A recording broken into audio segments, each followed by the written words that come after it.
Olá, irmãos, estamos mais uma vez de volta nas nossas reflexões aqui de um clamor de um piedoso por Deus. E como os irmãos sabem, nós estamos falando aqui então no livro de Lamentações, capítulo 5. E então agora nós pretendemos terminar, e eu quero aqui dar aos irmãos alguns textos importantes para a nossa meditação, além deste. E então nós vamos terminar. E a pergunta então aí final que o profeta faz está aí no verso número 22, e ele diz o seguinte: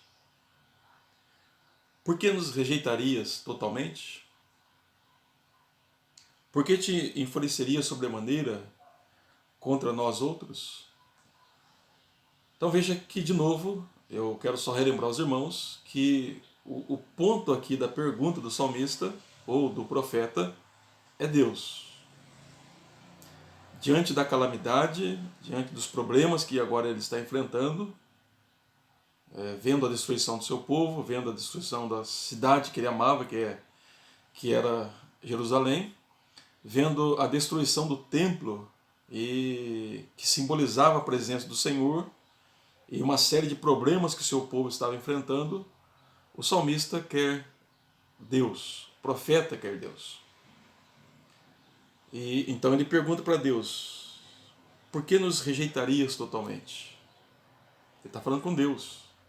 E essa pergunta que ele faz demonstra naturalmente que a preocupação dele e a compreensão dele é que Deus é o ponto principal. Deus é o ponto maior. O desejo dele é o Senhor. Ele demonstra isso aí no verso de número 21 que nós lemos, quando ele diz: converte-nos a ti, Senhor, e seremos convertidos. Amados irmãos, o clamor da população é Deus. Deixa eu usar aqui alguns exemplos interessantes e até estranhos, né? O clamor de um drogado é porque o coração dele tem falta de Deus. O clamor de um avarento é porque o coração dele tem falta de Deus. E por ele não compreender isso, e por causa do pecado que há no coração dessas pessoas, como do nosso coração, porque não somos diferentes deles nesse sentido, apenas somos restaurados e resgatados pela graça de Deus. Mas o clamor de uma pessoa que se apega a um bem, a alguma coisa, de uma forma muito intensa, é porque, na verdade, o coração dele está reivindicando dele aquilo para que ele foi criado, que é Deus. Então, por causa do pecado, nós buscamos outras coisas. Tentamos sufocar Deus, que o nosso coração deseja, mas tentamos sufocar a Deus e buscarmos esse prazer, essa alegria em outras coisas. Então, se nós não entendermos isso, que fomos criados para Deus, para desejar a Deus, para desfrutar de Deus, para glorificar a Deus,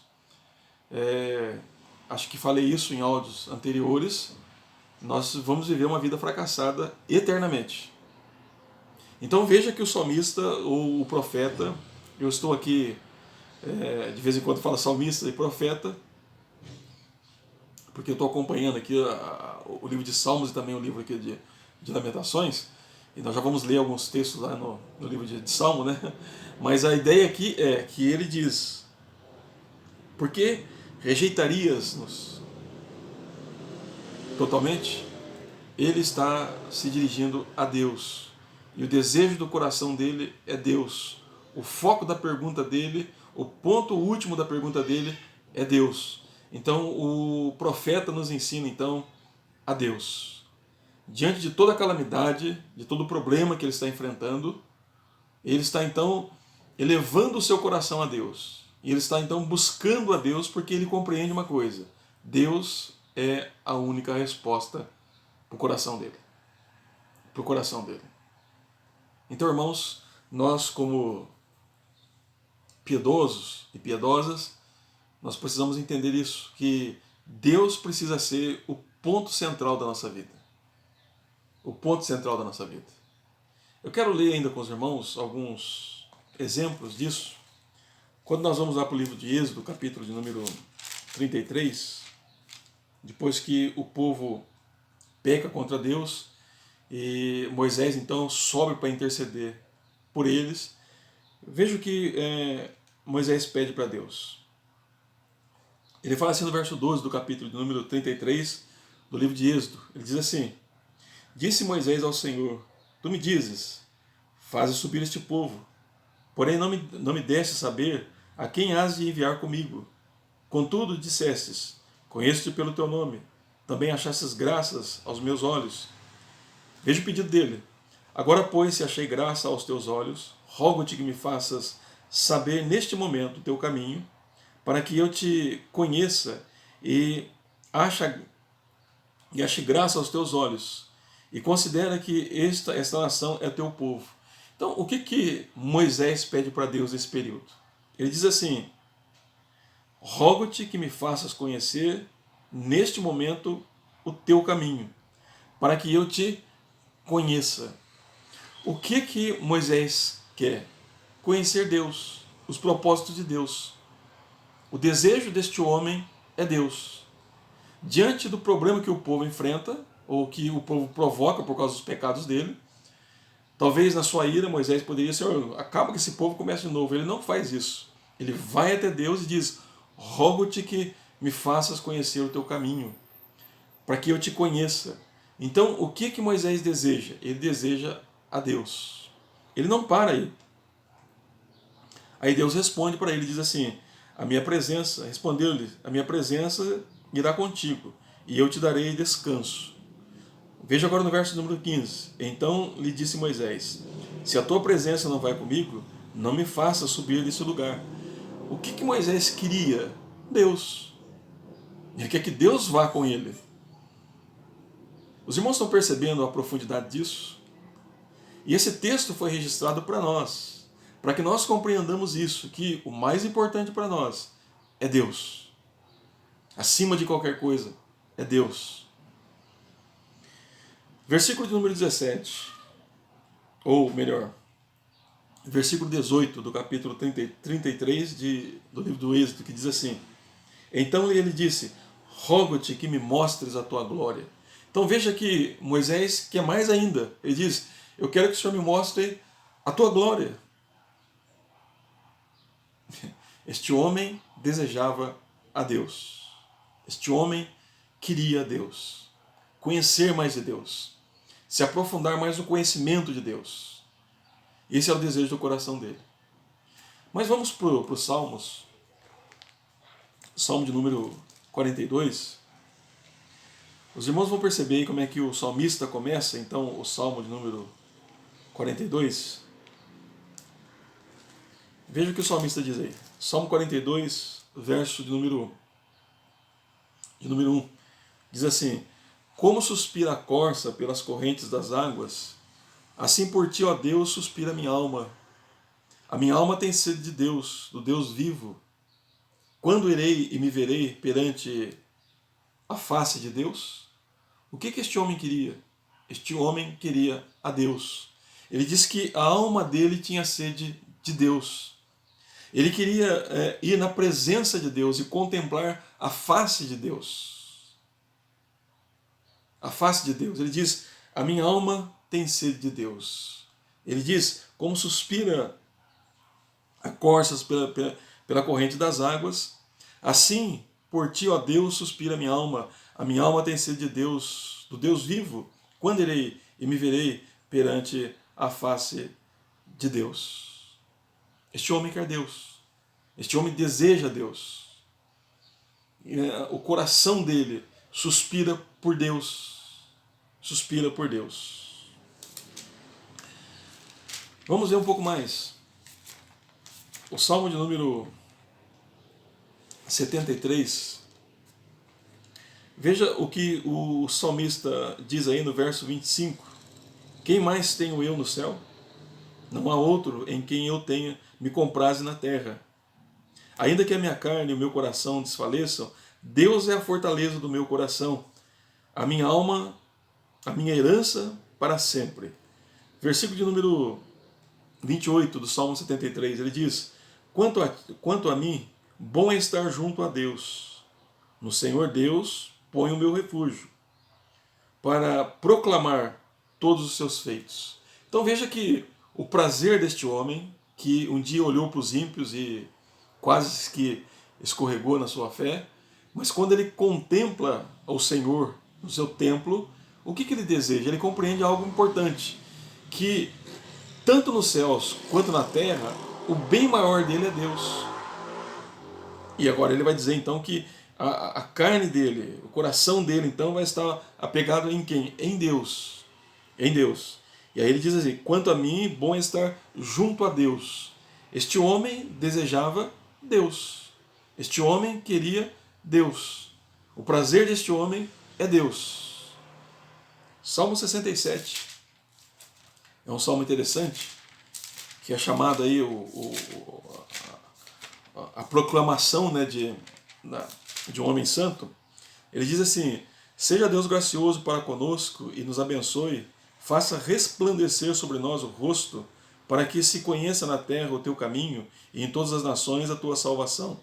Louvem-te os povos, ó Deus, louvem-te os povos todos, alegrem-se e exultem as gentes, pois julgas os povos com equidade e guias na terra as nações. Louvem-te os povos, ó Deus, louvem-te os povos todos, a terra deu seu fruto, e Deus, o nosso Deus, nos abençoa. Abençoe-nos, ó Deus, e todos os confins da terra te temerão. Veja os irmãos aqui que ele diz: seja Deus gracioso para conosco e nos abençoe, e faça resplandecer sobre nós o rosto.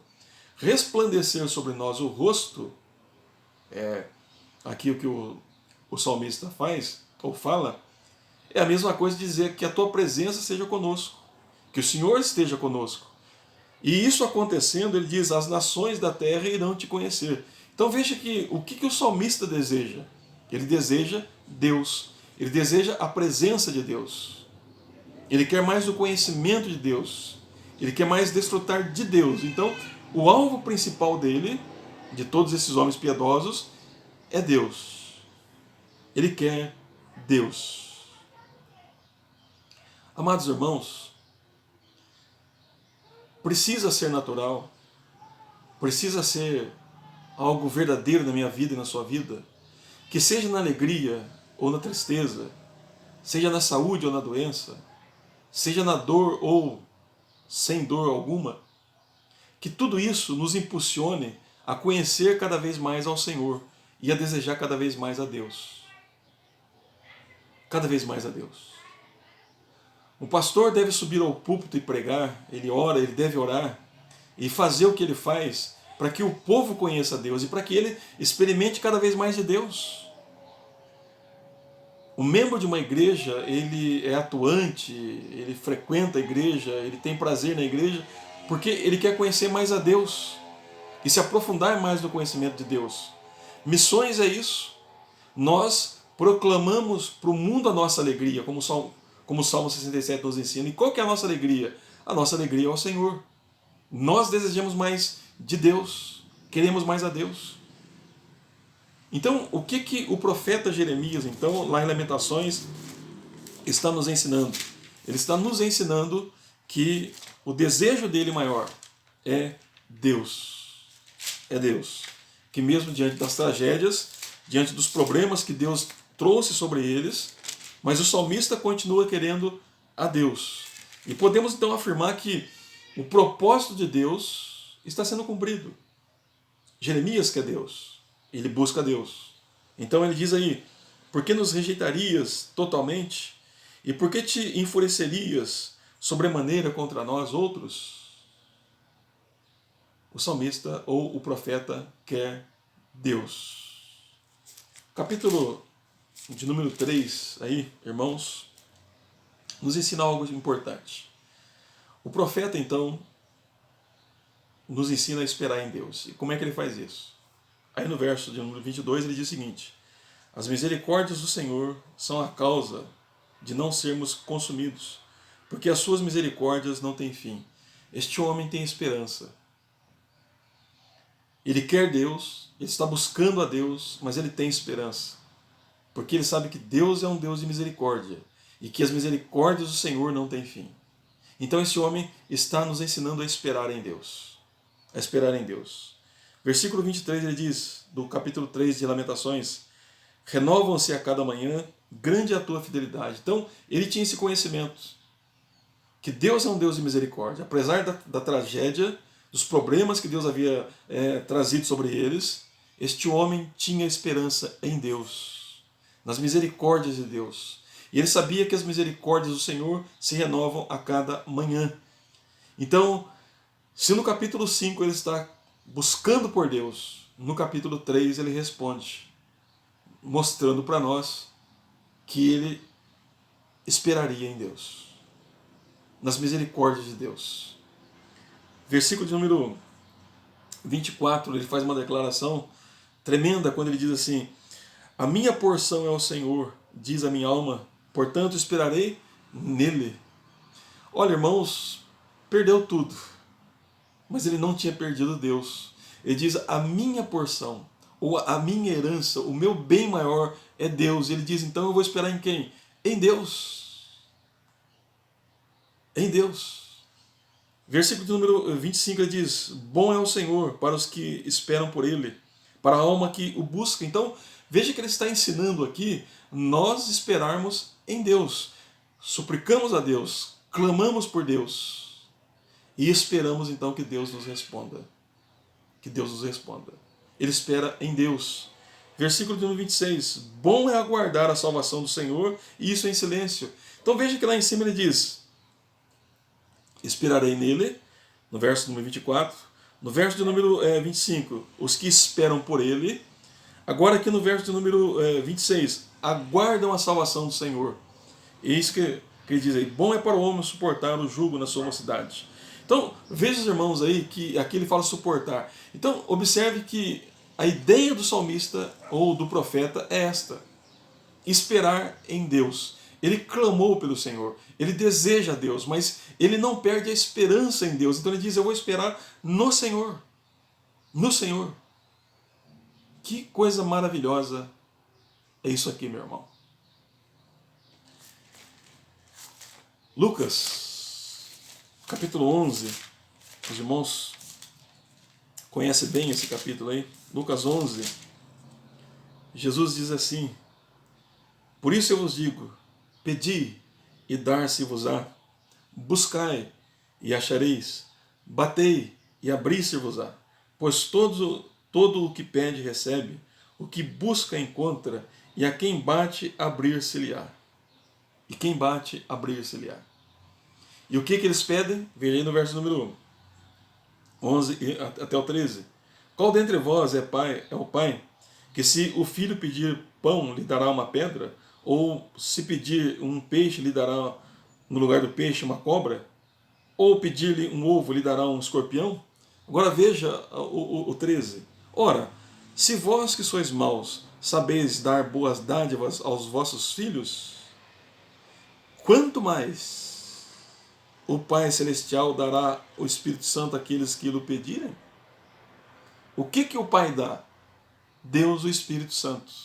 Então, o que Jesus nos ensina aqui, irmãos? Que nas nossas orações nós devemos clamar por Deus, querer a Deus, na esperança que o Senhor há de nos responder quando nós desejarmos mais a Deus. Jesus diz isso: vinde a mim todos que estáis cansados e sobrecarregados, e eu vos aliviarei. Tomai sobre vós o meu jugo e aprendei de mim, que sou manso e humilde de espírito, e achareis descanso para a vossa alma. Quem? Jesus. Jesus. Querer Deus. O que Jeremias nos ensina? Diante daquelas perguntas que ele faz. Que o clamor dele é um clamor por Deus. É um homem que deseja a Deus. Você, meu irmão, minha irmã, como um homem, uma mulher piedosa, deseja a Deus? Quando os problemas vêm, você deseja a Deus? Quando a alegria vem, você se aproxima mais de Deus? Quando você vai à igreja é por causa de Deus. Quando você ora é para conhecer e querer mais a Deus. Por quê? Este homem deseja mais de Deus. Este homem deseja mais de Deus. Eu vou voltar para, de fato, encerrar esse momento num outro vídeo e encerrar então essa série de mensagens aqui, de reflexões aqui em Lamentações capítulo 5. Deus abençoe meu irmão, Deus te abençoe, Deus te fortaleça, Deus te enriqueça cada vez mais e que o clamor do seu coração seja por Deus acima de qualquer coisa. Amém. Amém.